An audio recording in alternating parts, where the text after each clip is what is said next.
Hello, everyone. My name is Mehdi Kalaji. I'm a senior fellow at the Washington Institute for Near East Policy. In roughly 2 months, the Islamic Republic of Iran will celebrate the 40th anniversary of its founding in Tehran. Since its inception, the regime of the Velayat Faqih, or the guardian jurist, has brutally crushed the dissent and employed anti-Americanism as the guiding principle in its uncompromising foreign policy. The international community, responding through a combination of both appeasement and pressure, has been distinctly unsuccessful in prompting a change in Tehran's regional behavior. And no opposition movement has thus far emerged to threaten the viability of the regime. Today, the Washington Institute for Near East Policy is pleased to host former Crown Prince Reza Pahlavi, the son of Muhammad Reza Shah Pahlavi, to discuss the current state of regime in Tehran and the prospect for political change. Mr. Pahlavi is a prominent opposition figure and has consistently called for replacing Iran's current regime with a secular liberal democracy. Please join me in welcoming Mr. Pahlavi.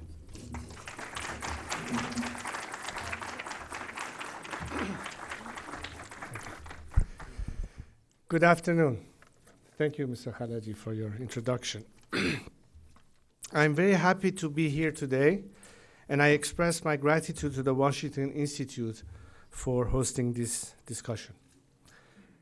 Organizations like the Washington Institute continue to play a critical role in advancing scholarship and understanding regarding the modern Middle East. Their contributions to the formulation of foreign policy can be particularly meaningful, especially during the more sensitive and turbulent periods in our region. I would like to begin by invoking a popular protest slogan that is heard often these days in universities, factories, mosques, and streets across Iran. I quote my compatriots: "Our enemy is right here. They lie when they say it's America." Perhaps no other rallying cry communicates more effectively Iran's wholesale rejection of the Islamic Republic. From its inception in 1979, the Islamic Republic sought to subvert Iran in order to advance its own ideological, economic, and security interests. It changed our century-old flag and suppressed our ancient traditions. It purged our universities and persecuted or killed our artists. It institutionalized inequality and discrimination based on religion and gender. It destroyed the very soil, air, and water that comprises Iran in the physical sense. And it plundered voraciously, stealing our people's private property, appropriating major Iranian businesses, and siphoning off revenue for trade in our natural resources. With wealth taken from the Iranian people, the regime worked to spread its brand of hate and destruction throughout our region and to cause instability and conflict worldwide. It established paramilitary organizations and other non-state actors to serve as proxies for the destabilization and subversion of our neighbors. It threatened the world with a dubious nuclear program. It fomented and prolonged sinister wars that have left hundreds of thousands of Muslims dead and made millions of others refugees. And it both sponsored and conducted terrorism, killing countless innocents in the Middle East, Europe, South America, and the United States.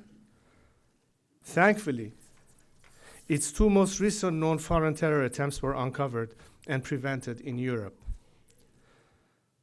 The Islamic Republic took our land and our nation hostage. At least until now, it has survived, but only through fear, repression, and violence. But Iran and Iranians have had enough. In the face of seemingly insurmountable obstacles and untold risks, the Iranian people have opened a new era of opposition to the regime. In towns and cities across Iran, every day, they are confronting it tirelessly and courageously.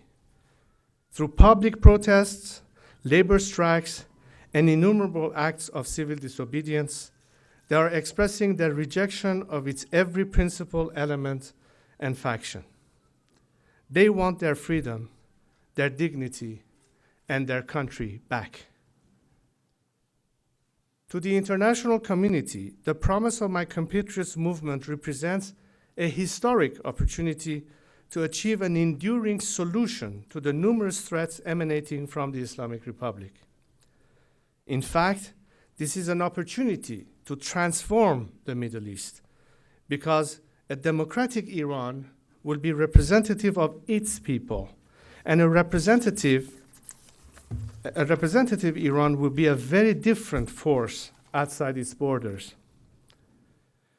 Consider whether a democratic Iran would promote Shiite revolutionary politics, prop up terrorist organizations like Hezbollah, Hamas, or the Houthis, facilitate the shameful mass murdering of innocent Syrians or Yemenis, or threaten Israel with destruction. Of course not. A representative Iranian government will reflect the culture of Iran and the feelings and aspirations of its people.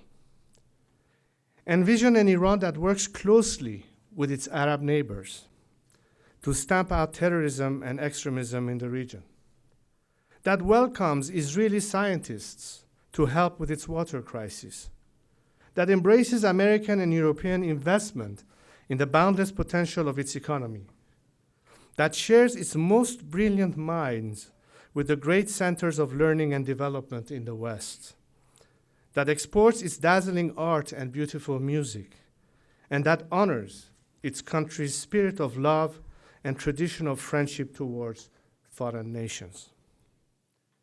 Again, I point to the actions and words of my compatriots. In universities in Iran, students sidestep or leap over American and Israeli flags painted on the ground. This is both a remarkable rebuke towards the regime and a moving illustration of Iranian goodwill. In their protest, my compatriots chant, "Syria and Palestine are the reason for our misery. Leave Syria alone. Think instead of conditions at home. Neither for Gaza nor for Lebanon. I'll die only for Iran. And we may die, but we will reclaim Iran." For almost 40 years, I have worked towards a single objective: a secular, democratic Iran built upon the pillars of human rights and the rule of law. I have insisted that the Islamic Republic poses an existential threat to Iran and its people, and that the Islamic Republic cannot be reformed. I have been steadfast in my belief that a secular, democratic Iran may be achieved only through nonviolent means. And I have been unwavering in my faith that the Iranian people can and will be the principal agent of this change. But international attention and support remains critical. Dr. Martin Luther King is one of my personal heroes.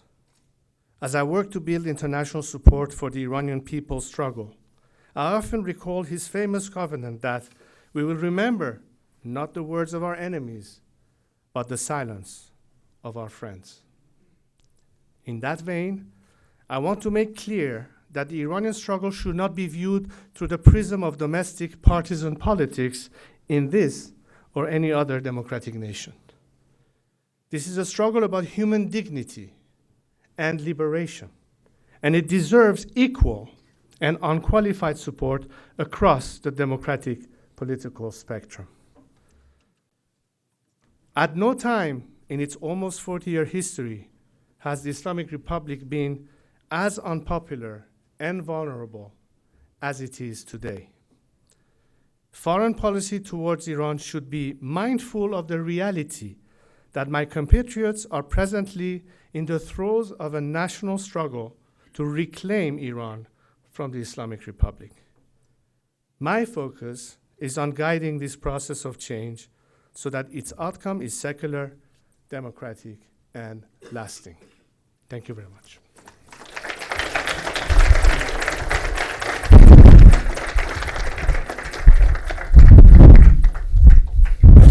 Let me thank you again for accepting our invitation and giving us this opportunity to discuss with you further these issues. First, start with anniversary of Islamic Republic, going to be in about 2 months. Ayatollah Khomeini was an understanding. Sorry. It's just, no, it's I apologize.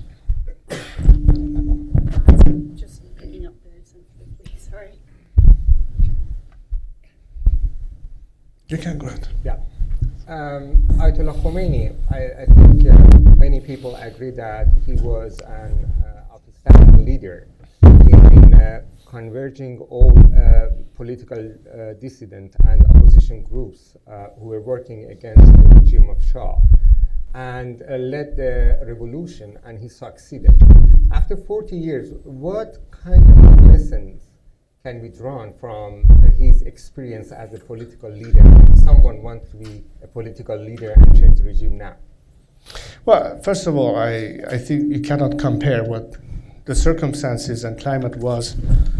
I'm sorry.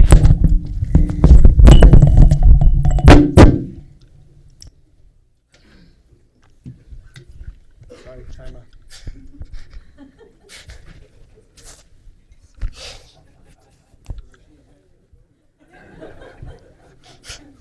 Sorry about that. Okay. I don't know. Is that better? I don't know. Is it on? Okay. Let's not forget also that one of the key factors that transcended the individual was the element of religion. Something that, despite 14 centuries of the Islamic religion in our country, was not quite understood the way people understand it now. It had to come to an actual inquisition, this time of the Islamic kind, for people to understand the importance of secularism in the context of separation of religion from governance as a prerequisite to democracy and equality.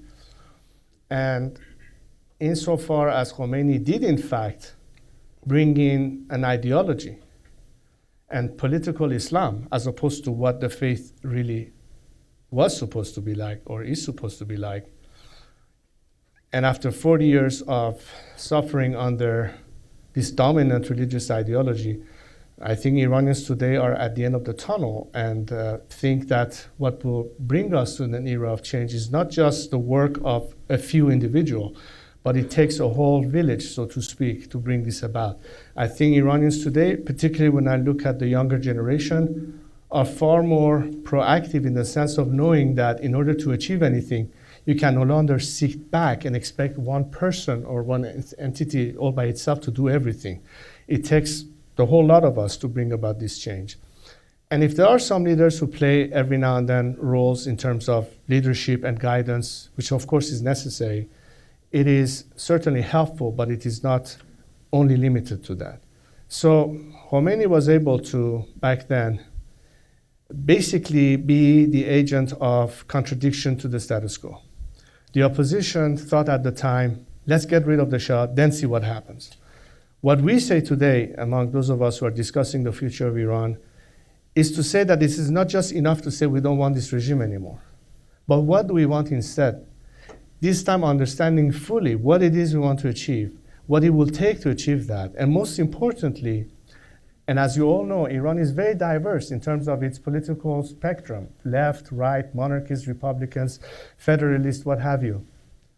But one thing is very certain, the majority are secular Democrats, and they understand that today our job is to figure out what's more important, our priority in terms of our national interest, that is the common denominator of all these diverse groups, which is why we can work together in unity, or is it going to be the game that the regime has tried to impose on us all these years and force the secondary issue of ideological debate between a particular aspiration versus the other, forgetting about the most important issue of our national interest.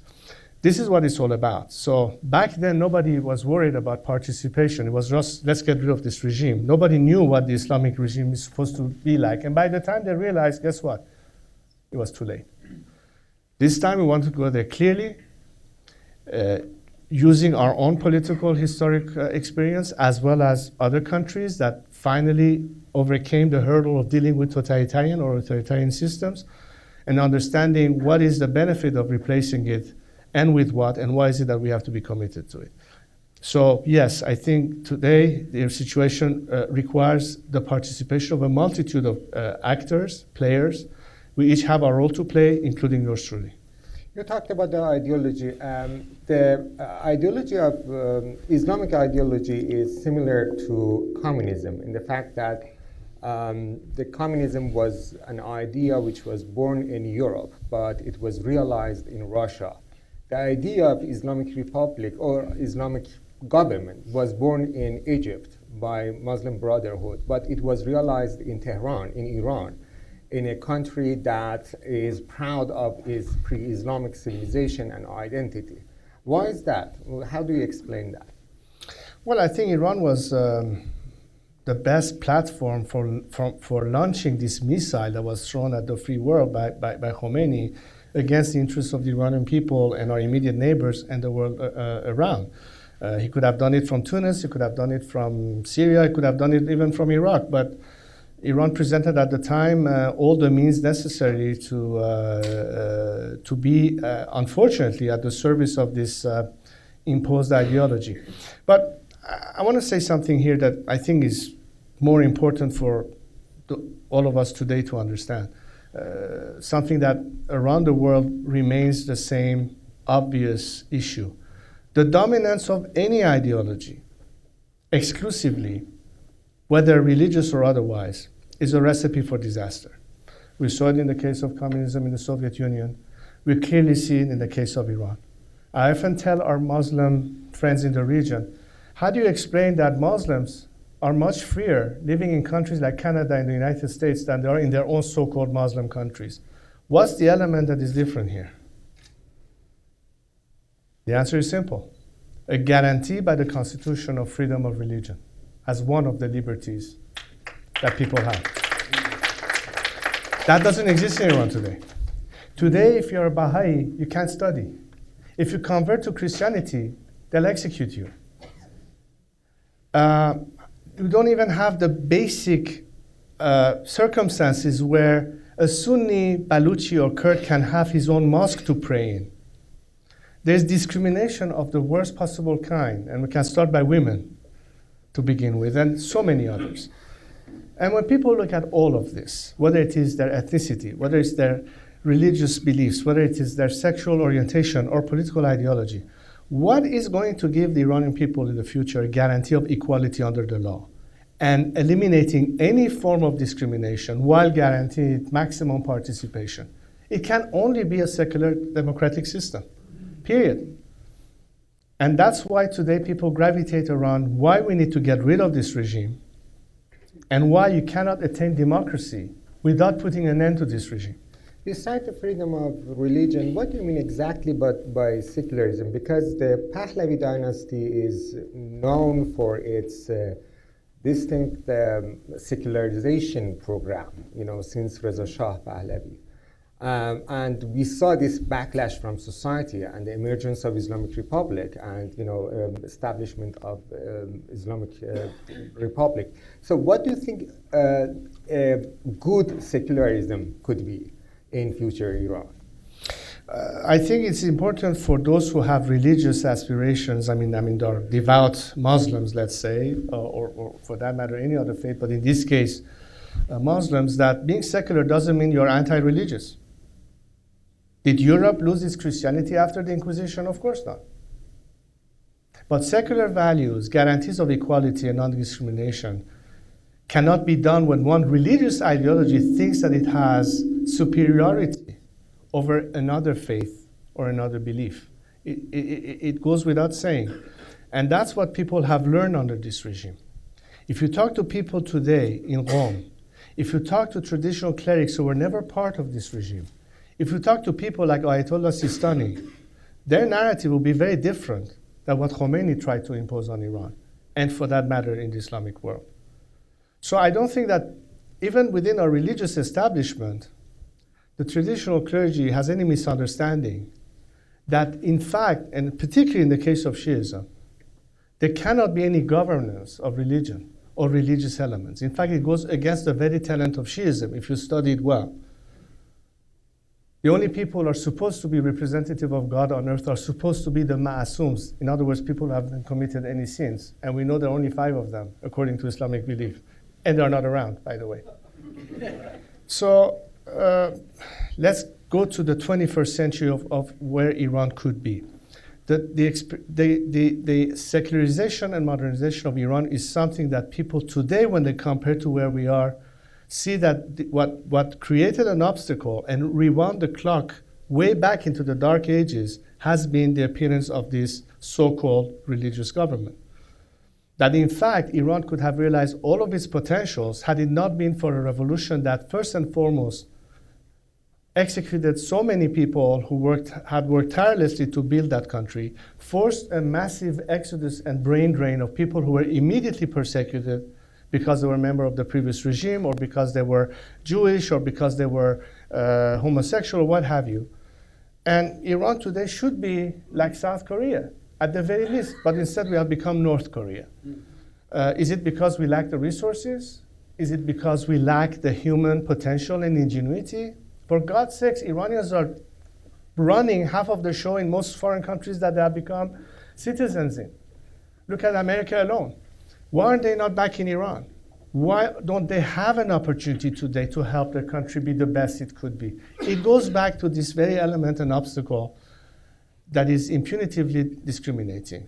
And I have no doubt that the minute the situation changes, everything that has meaning for the people on the streets, I'm not talking about an intelligentsia debate of the value and merits and philosophical debates about democracy and human rights that we all know, but to the man on the street, to that worker who hasn't been paid his salary for the past 6 months, for people who today have to sell their organs in order to survive. They understand that this potential for Iran's economic recovery and well beyond that cannot happen while you still have this regime. So yes, if we are a good student of what actually happens to us, I think the light at the end of the tunnel will show that Iran this time will understand the virtue of secularism, not just because they happen to have 2 modern thinking monarchs who in their era did whatever they could, which is why they're chanting their names today in good memories, but also because they realize that without which our society will not progress. And this is a demand that I can sense every single day as I talk to my fellow compatriots. And yes, we will absorb also the fact that we can be modern and secular without having to lose our tradition, including our various religious traditions. Your father was a secular Shah too, but he was calling himself the king of Shia because the monarchy in Iran, even in pre-Islamic Iran, was getting its legitimacy from religion. So there was an alliance between clerical establishment and the monarchy institutions. So if you become the king of Iran, what would be the source of legitimacy for that? Well, again, you cannot compare what happened a century ago during the Constitutional Revolution, because if you follow it more closely, you know that when we had an amendment to the Iranian Constitution a year following the drafting of the first Constitution, some kind of compromise was reached with the religious establishment to try to preserve this newly brought about constitutional system against an absolute monarchy. And the unfortunate compromise was to allow for the 5 mujtahids to be sitting in parliament and ruling over whether or not certain laws and legislation would be compatible with Sharia law and what have you, which again is the beginning of where there's a flaw in separation from church and state. But do you think that the kind of secular arguments and debates Iranians have today in Iran or outside, beyond the breaking of the taboos of talking about religion, existed at the time? Of course not. When my father tried to bring in emancipation of women and their full participation in the Iranian system, when we brought land reforms in order to put an end to feudalism and elements such as this, who were the first elements that resisted these changes? It was the clerical establishment, including Khomeini. Did people then understand the importance of having to stand up to the clergy? No. And oddly enough, when people say Reza Shah Ruhat Shad, meaning my grandfather, it's because he was so tough vis-a-vis the clergy. But do we have to use the same means to achieve the same ends today? No. I think it has to be built in our collective national psyche and appreciation of democratic governance. And the guarantee and the rule of law is ultimately what the Constitution prescribes. And I have always said that I believe that it is the Constitution that defines us, that regulates us, that governs over us. And that's the choice the Iranian people will be able to make once we are rid of this regime, so that those in charge of drafting the future constitution will build in all these safeguards. And I believe that we certainly should have our constitution based on the Universal Declaration of Human Rights, because in one shot it will be dealing with so many issues that our society had to face for centuries, including the modern era, as it relates to children's rights, to women's rights, to ethnics, to whatever it is under the rainbow that we can think of, built in as a guarantee. So it's not by virtue of legitimacy claimed by one individual with some kind of an arrangement, with some particular governing ideology. No, I think we have reached a stage, I dare say that, as modern Iran could be in the future, that we ought not have an official religion, that we ought not have an official anything. The rule of law should guarantee any Iranians to have the liberty of his or her beliefs, as long as their beliefs is not imposed on any other person. It's just basically pluralism and a respect for agreeing to have diversity among ourselves. What unites us and guarantees us, each single one of us, whether we are Turk or Arab or Kurd or Baluch or Muslim or Christian or atheist or straight or gay, everything will be guaranteed by the rule of law. That should be what establishes the guarantees. Not one individual, not one institution, but the law of the land. Let me ask the last question about the past and then go to the future. You've been 17 years old when revolution happened. Since your father passed away, you become the head of the family. You became politically active while the other members of family were not that much active. Especially the women in your family are not politically active. You have 3 daughters, your wife, and even the queen did not play a bold political activity role in last 40 years. First, why women in your family are not politically active? And second, how do you assess your record in last 40 years while you didn't create a political party or a political organization or even some kind of foundation or institution? Well, I'm glad you're asking this question, because I think a lot of people have yet to fully understand what is actually my role. I have some kind of a historical meaning in terms of someone who need not take a political position or advocate a particular ideology or political system of thinking in order to be known. Which is why I say my role is first and foremost not political. My role is to be able to help a diverse set of political ideologies to understand the priority that we face today about the commonality interest of a democratic Iran in the future. I don't have to take a position on whether somebody is a socialist or somebody is a conservative, or he is a monarchist or he's a Republican or he's a federalist or a centrist or what have you. That's not my role. My role, however, is to help as much dialogue and as much unity of purpose to what is today our first and foremost priority, liberating our homeland. There'll be ample time to debate, and that's not my cup of tea. Political parties will form, they will debate policy. As a result, governments will be formed, the composition of parliament will be changed, as we've seen in this country over the midterm elections, for instance. That's like in any other democratic country. And therefore, it is not my role to take political position, and by virtue of that understanding, you should not expect any members of my family to do this either. On the other hand, we could be advocate on many subjects that touches Iranian society today. My daughters the way they can, my wife the way she can, my mother the way she did, and she still can. We are here to assist and to help and to support our compatriots. And at the end of the day, if you're talking about what future form Iran will have, again, that's something that the Iranian people will have to decide. From the day I started this struggle after my father passed away, when I was in Cairo, I made it a life's mission and set a limit and a finish line for myself as my sole and only political goal, to help Iran be liberated from this current regime. I saw it maybe earlier than others. Some people finally have tuned in and realized that reform is unattainable, and therefore today many former reformists are converging with us who from the beginning were advocating a secular system versus a religious dictatorship to get to that point and let the people of Iran in a truly atmosphere of free and fair election decide their fate.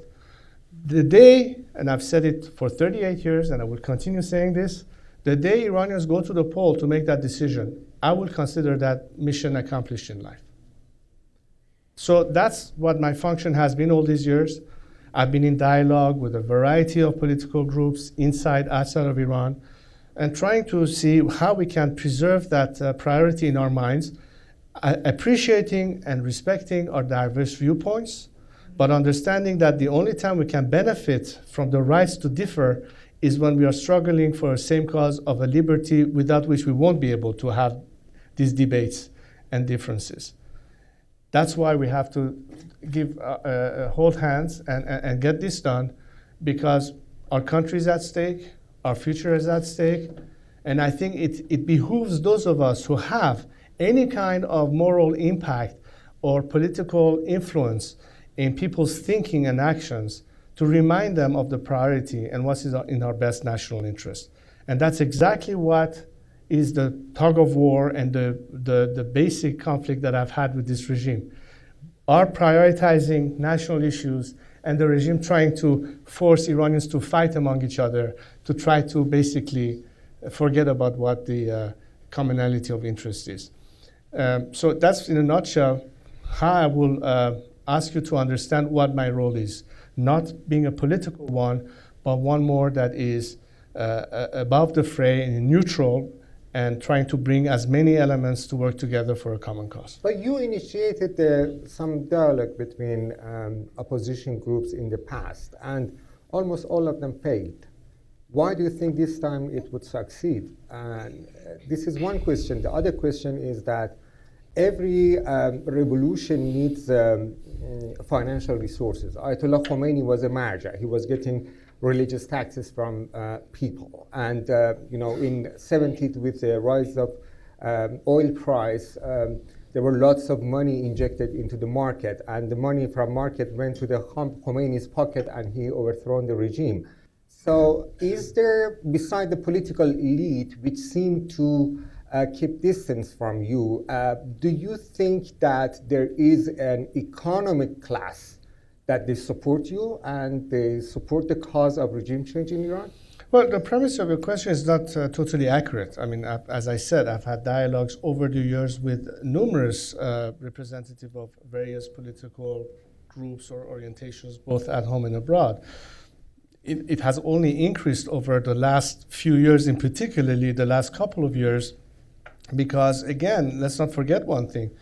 Until only a couple of years ago, half of the nation, no matter how disenchanted they were with the system, would still put some faith in the current Iranian administration to maybe bring about something. But for the past 2 years, you can ask any Iranian that is monitoring closely, and I'm sure there are many in this room who do that professionally every day. I'm sure you have noticed how different the read on the streets are as opposed to 2 years ago. It's a different ballgame. And sometimes you have to have circumstances be available in more than just one category for something to successfully happen. It is not enough just to have an organized opposition. It is not only enough to have protesters in the streets without political leadership. It is not enough only to have an entente without no international support. There are many elements that have to happen at the same time for something to happen. I mean, if NASA was going to give up when they launched their first rocket and it failed and not try it again, we would not be where we are today. And in politics, sometimes you have to try and try again. The difference is that today, we all know that not rising up to the challenge is contributing to a post-regime state of chaos. That's really where the bad news is. I'm not worried about whether this regime will collapse or not. That's a given. What we ought to worry about is, are we going to be facing a controlled implosion with a recipe of a secular outcome, as opposed to the remnants of Sepah thinking that, like in the post-Soviet Union collapse, there will be a state of anarchy and they will have a justifiable, this time, necktie-wearing dictators as opposed to turban-wearing dictators. But at the end, it's still controlling the national resources of the country, but not in the interest of the general population. You mentioned also something very interesting. Look, we have been seeing a policy that included economic sanctions on Iran, and yes, the Iranian people have suffered, but so has the regime. But in the area of constructive assistance, not much has really been done. Right now, as we speak, we have elements that are representatives or financially or by virtue of family relations linked to this regime who are roaming freely, including in America. And there are many resources and assets that the regime has plundered in Iran that have reinvested to their own gains that could be frozen and controlled and given to the hand of, in fact, the democratic forces instead of being at the control of the regime. Talking about creating wealth when there's no wealth within Iran. There are so many areas where misplaced funding can do harm as opposed to the right targeted sanctions that could help us. During the previous administration, what happened? Almost $1.7 billion in cash was given to the regime during Barjam. Was it spent on the Iranian workers? Was it spent on Iranian schools? No. It probably ended up in Syria or elsewhere. These are the kind of questions that the opposition is asking where it comes to resources that could be made available. And potentially it exists. It doesn't come from thin air. But these are elements where, if properly utilized or properly vested, will be the difference between the regime continuing to plunder the nation and sustain itself, as opposed to making a move that will be, I think, very seriously monitored and encouraged by Iranian dissidents at home and abroad, that finally we're getting the help we really need. Despite the regime's censorship when it comes to social media, despite the regime putting economic pressure on the people, despite their means to control or to influence or to infiltrate foreign-based media that is broadcasting programming into Iran, let's see where the real changes are happening. Otherwise, giving Iranian people lip service that we are with you, but not doing anything constructive to actually help them, is going to be yet another false promise, and disillusionment will follow. So we have an opportunity here to control the outcome by making sure that it doesn't end in the wrong hands. But it doesn't happen by itself. You have to make a decisive choice of working with the actual forces that represents change. Let me give you a very final, simple example. During the period that led to the ultimate collapse of the Soviet Union, beyond the Soviet Union itself, it was not without working directly with movements such as Solidarity in Poland, such as individuals such as Václav Havel, for instance, in Czechoslovakia, or for that matter, the ANC and Mandela when it came to South Africa. It was a direct engagement with the forces of change, not limited dialogue only with the regime and its representatives, and hoping that you can get answers to the problem from people who are part of the problem, as opposed to those who can be part of the solution. So these are the areas where we need to go beyond just analysis of the topography of Iran and where people are today. There are constructive way, and I hope that this will be taken into account by decisions that foreign governments are making today, is how do they cope with the situation as we are facing more and more implosion by the regime. However, everybody's holding their breath. What can happen next? Well, if we don't address it, if we don't work the problem, it's a recipe for disaster. We come back to the role of the foreign countries. The picture you provide us about the existing situation in Iran seems very optimistic. I think you portray Iran as if Iran is in a pre-revolution condition, while there is a big difference between what we see now in Iran and what we saw in Iran in last years of Shah. First of all, the beneficiaries of the Islamic Republic consist millions of people in Iran. On the other hand, the repressive machinery of Islamic Republic is quite working. Despite all this sporadic protests since last winter, we see that the Iranian government was able to control everything. So why do you think that the government is facing a fatal crisis, which makes it vulnerable in the face of opposition's effort? Well, let me sure I understood what you said correctly, that the situation in Iran in terms of being revolutionary, you're suggesting that it is not existent because there is repression?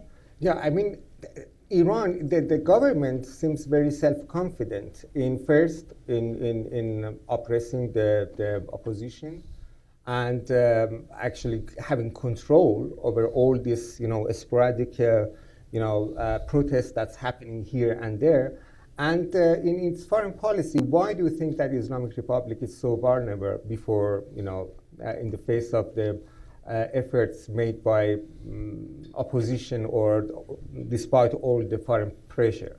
Well, I think this will be a first if we began to believe that oppression is a sign of confidence. It's working. I think oppression is a sign of complete insecurity. If this regime was so confident, why would it allow Wahid Nasiri to die in jail? Why would it be afraid to allow Iranians hear the news and have free access to the internet and not filter various popular platforms such as Instagram or Telegram? This is not a sign of confidence. That's a sign of losing control, and more oppression means we don't have an answer for it. No, I think that in fact we are very close to the state of explosion, but there are some ingredients that have yet to be utilized in order for us to, in fact, take the next step towards a transition from this regime to the next. And the most important component in all this is, yes, the role that the military and paramilitary forces could play in this transition. Which is why one of my messages has been very specific to elements of military or paramilitary elements, that you can be part of the solution, that you need not go down with this ship, that Iranians cannot hope to achieve freedom on the basis of violence and hatred and revenge, which is why I've been an advocate of civil disobedience and nonviolence, as opposed to vigilantism and picking up arms and killing a few Basijis or Pastars and not expect that the children of those people will one day come and murder your children, and therefore it's an endless cycle of violence and we will never achieve stability and security. But to say that yes, there will be a place for somebody who today is a Revolutionary Guard or is a Basij, who is as disillusioned as the rest of us are, that there will be a future for them, and there should be. There should be a place for them.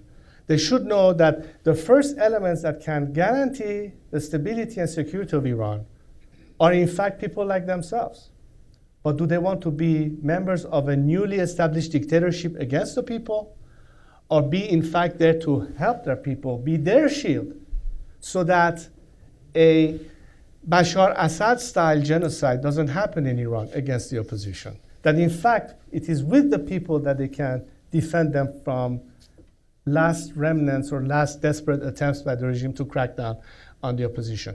As we speak, this is happening. At least I am privy to it on the basis of direct communication that I'm having more and more every day with representatives of the military paramilitary forces.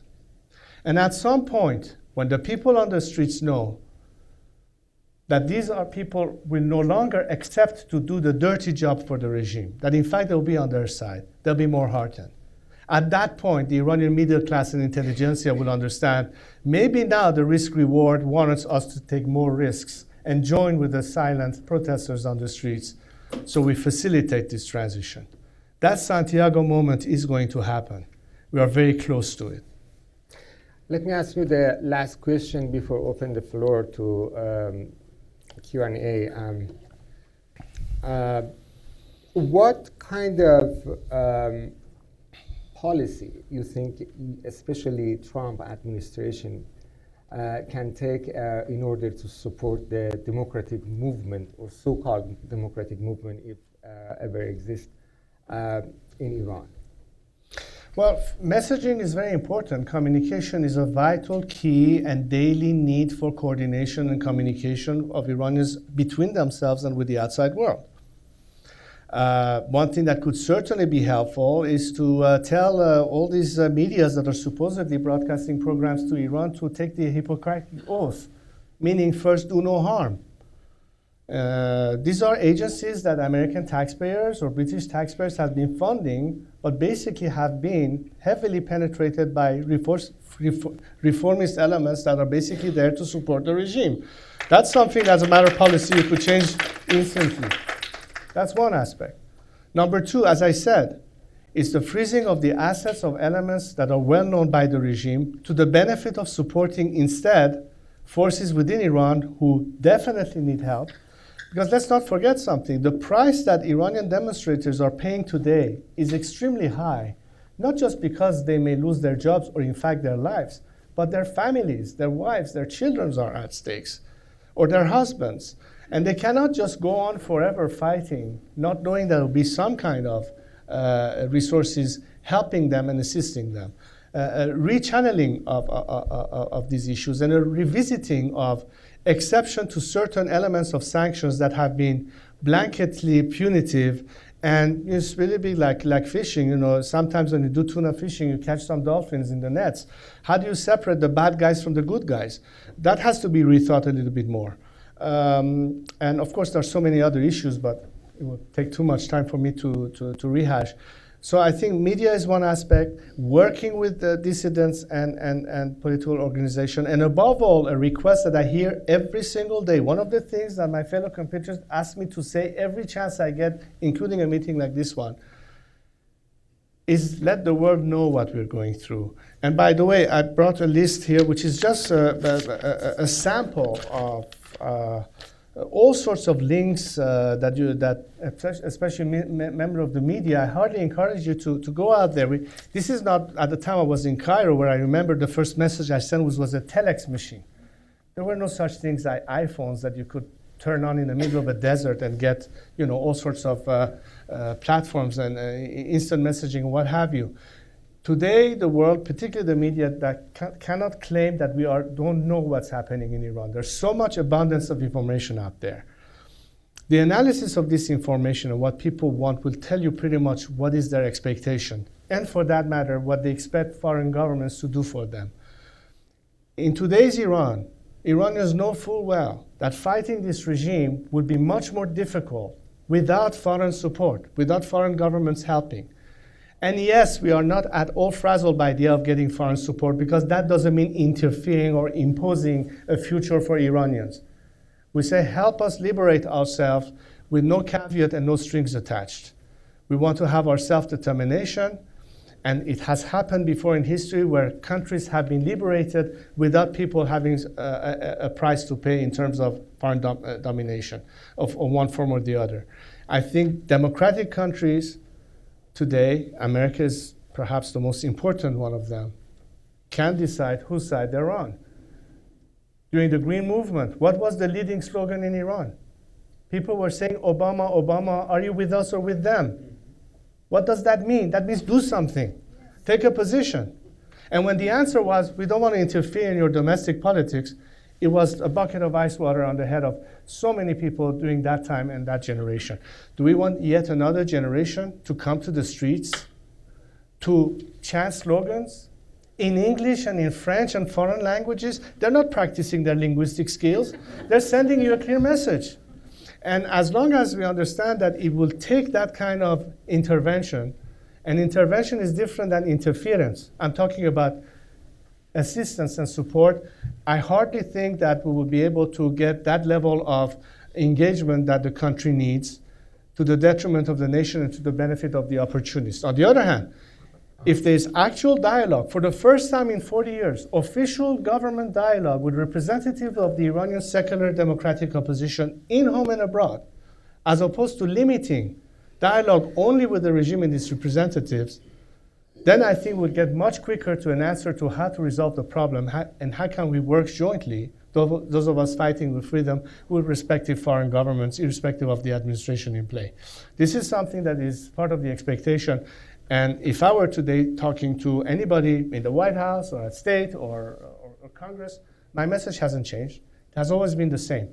Talk to the people who are your, your natural allies, because the strategic interest of this country and that of Iran is one of the same, as opposed to this regime, which is completely the opposite of it. So have a dialogue for a change with those of us who happen to advocate the same interest that is in your strategic advantage, as opposed to those who from the get-go were against it. The time has come for that. That's part of the expectation that all of us have, and I think that there are enough people in this world who will understand that this is an opportunity not to be missed, and I hope that we will achieve that. Thank you very much. Now we can ask audience to ask their questions. Please. Please, 30 seconds and no statement. Patrick?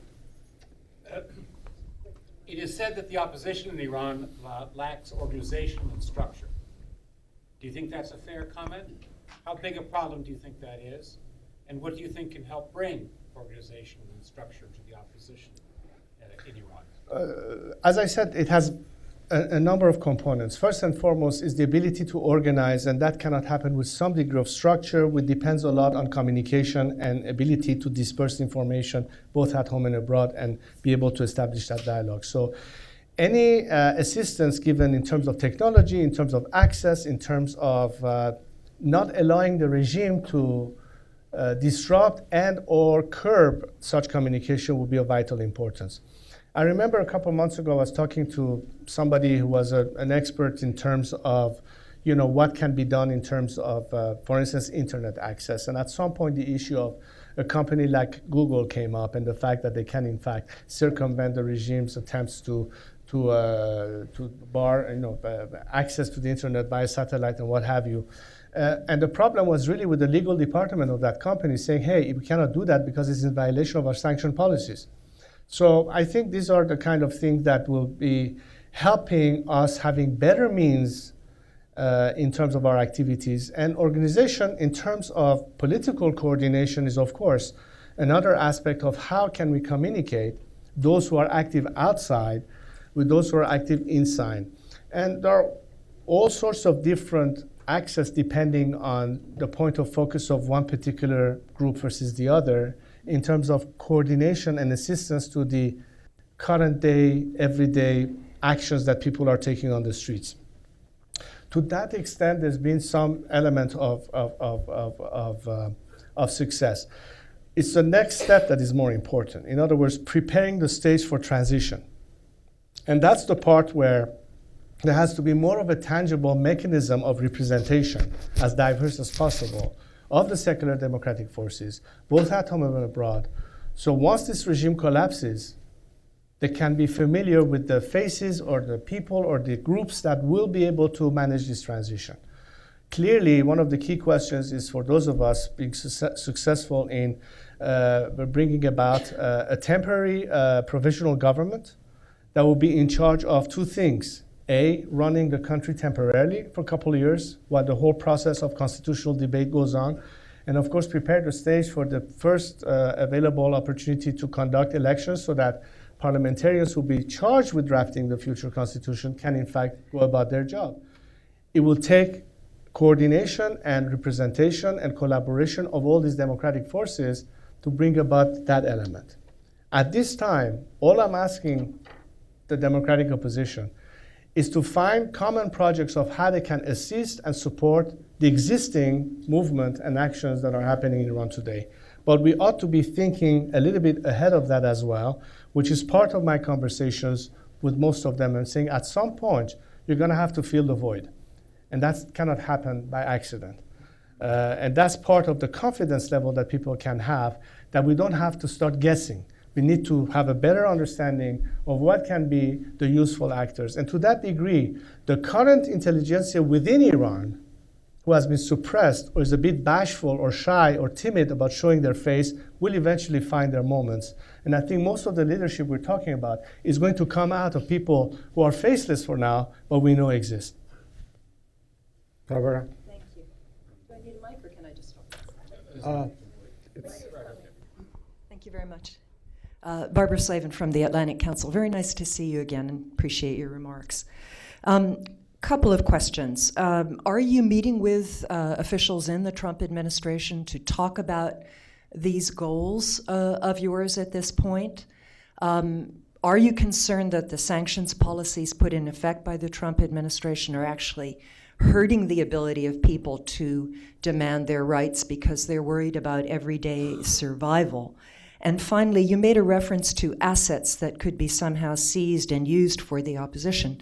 It seems as though we have frozen every conceivable asset that Iran has in this country. So what are you referring to? Thank you. Whether it's here or abroad, there's yet many other aspects of such assets that I think can be salvaged. I don't have the details for you. I would be happy to get back to you on it from our experts. But one thing you said, I have yet to have any meeting with any member of the current administration on the executive side. I have had, throughout the years, communicated our ideas with members of Congress, both on the House and Senate.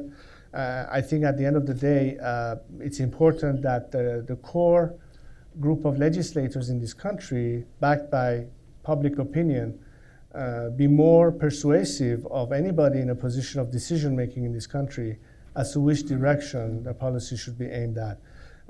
I think there are many more people around the world, including Americans that I talk to, that realize that the silent cry of the Iranian people it's about time that it is heeded. And until now, there's been really a limited attitude, not just of the American governments, irrespective of who was in the White House, but the West in general. And a lot of it, I think, has been based on this false premise of expecting behavior change by a regime that its DNA simply doesn't allow it to change its behavior. If they were stopping to do what they do, they would no longer be the Islamic regime. And as such, everything that followed 40 years of the Islamic regime was based on the false expectation that we can perhaps persuade them through diplomacy to come to their senses and reach a state of compromise. Now we have come to a stage where the system is about to implode. People are on the streets. It's no longer acceptable. We cannot just hope to obtain different results by following the same process. Something has to change. And in that case, dialogue is very important. And that's all I'm asking for, an opportunity for decision makers to talk to those of us who can, in fact, explain where we think they could be impactful, where it could be helpful, in order to bring about the change that we are hoping to achieve in Iran. If the administration is prepared to talk, that's great. We welcome the opportunity, and I would be happy to offer as many opinions that I can as to who I think this administration should be talking to, both inside Iran and outside Iran, beyond the regime and its representative. Yeah. The impact of the sanctions, again, if the objective of the sanctions is behavior change, as opposed to ultimately regime change, it's two different approaches altogether. And I will throw in there smart sanctions, targeted sanctions. The sanctions overall has affected the regime, of course, but it has also heavily affected the Iranian people. And people at this time say, how long do you expect us to tighten the belt if you're still talking to our oppressors, as opposed to help us get rid of them altogether? How about targeting more Sepah and the leadership? How about the personal assets and bank accounts of the current leadership? That's where they will say, ouch. and go after the kind of assets that are still available to them, but not to the Iranian people, or for that matter, the opposition. These are issues that need to be discussed and sought. What is it that a modification of certain policies will bypass? Issues that limit us to do anything. I'll give you another example because of the sanction policies. Let's say you want to send money to Iran. That's not an easy thing to do. If you want to register an organization, the minute the word Iran comes to the name, it's red flag. Transactions are stopped. These are the kind of things that penalizes dissidents more than it does the regime, because often they've found a way to circumvent that. Does that mean that sanctions are pointless? No. But I will add to the fact that until now, sanctions were imposed with the intention of behavior change. And no political leader has yet to come in America, in Europe, or elsewhere to say, yes, we want to see regime change in Iran. Not by our doing, but by helping the Iranian people make that decision. You cannot come and say we support the Iranian people, but we don't want regime change. How the hell do you want us to get to democracy while this regime is still in place? That's a little bit a contradiction. So I think not just the rhetoric, but also the actual revision of some policies could certainly work out some of the problems we have in there, and maybe some other ideas that could be added to the pot. Yes. Thank you. I wonder if I could ask you to be a bit more explicit. Would you please introduce yourself? I'm sorry, Alan Gerson, AG International Law. I wonder if I might ask you to be a bit more explicit in how you envision the scenario, which I assume is a scenario of a bloodless revolution. You've talked about the United States officially saying that they endorse regime change, more targeted sanctions. But can you tell us a little bit more how you envision this actually coming about? And just as a follow-up question, because you spent a lot of time saying that your role was to try to bring the disparate elements together, can you tell us about your assessment of the MEK and whether that's part of the problem or part of the solution? Well, I'll answer the second part of the question first. The continuing problem we have, or you can see with the MEK, is that they have yet to agree to work with democratic forces. Why? You should ask them. Maybe it's because by doing so, they will lose the integrity and the control of their structure. The policy should be one of supporting a democratic process. I don't think that any political organization in any country will benefit by being labeled or brandished by any foreign government. That goes without saying. And this is not what we're asking either.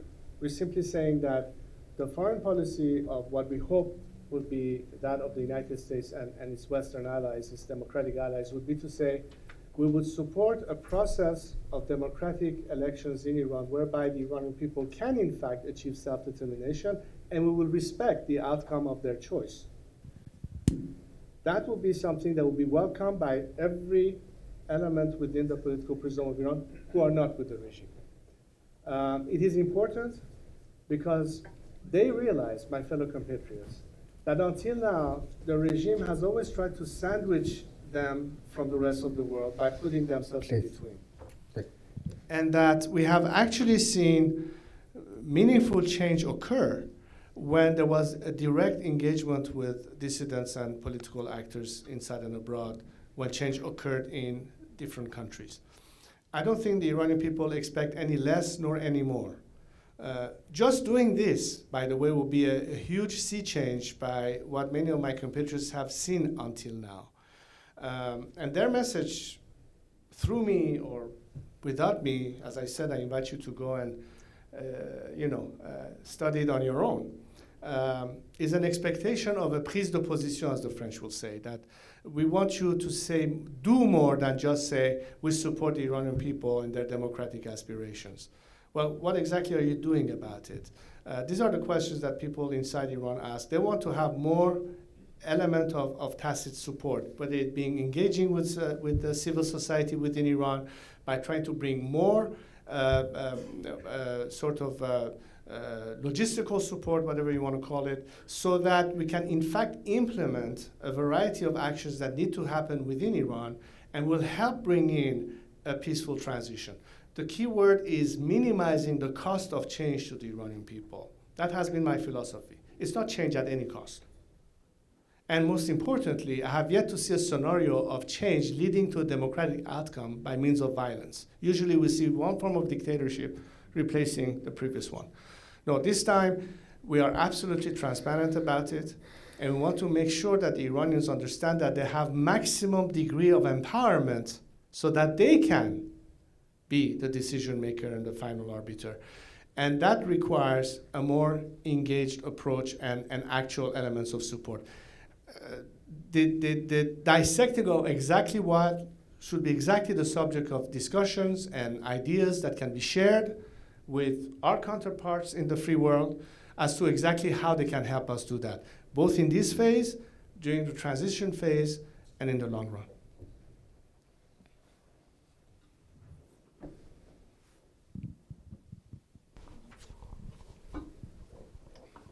No. Yeah.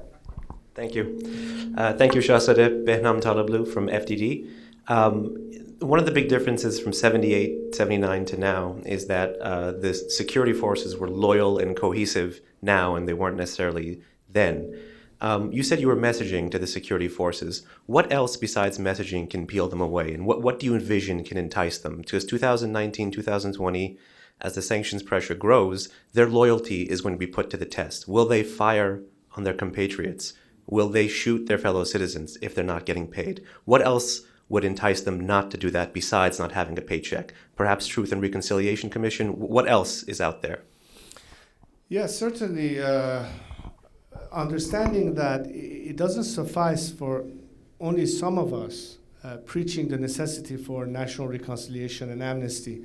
I think this has to be a policy adopted by the majority of our citizens to understand that sometimes, as hard as it is to swallow your pride and the pain that you had to endure because of violation of your rights, or how much harm has been done personally to one's family or others, that in the best interest of the nation, at some point, a reconciliation and compromise in terms of agreeing to be not vengeful, but put an end to the cycle of violence, is ultimately not only important in bringing an atmosphere of stability, because I think the most important element that any citizens anywhere in the world will first ask for is, I want to have personal security for my life and my assets.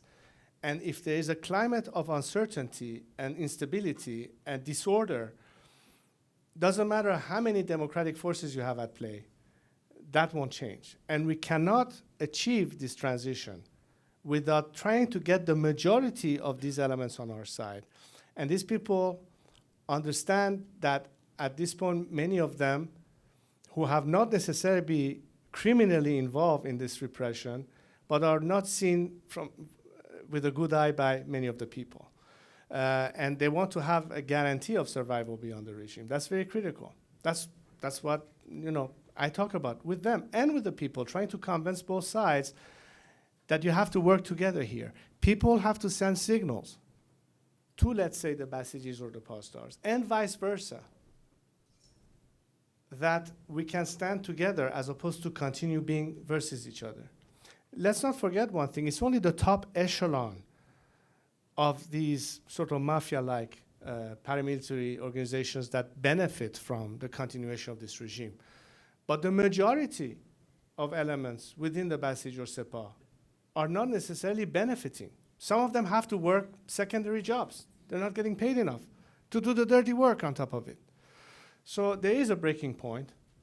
And as we speak, especially in a few last months, I had, as I said, more and more communications coming from me from fairly highly situated in terms of rank elements that are saying these messages, that we want to be able to be part of this solution. What do we need to do? How can you communicate the fact that we want to be with the people? And the same thing that I say to the people, you have to send, respectively, your signals to these elements that we're not here to get you or to take revenge upon you. We want to have a peaceful transition.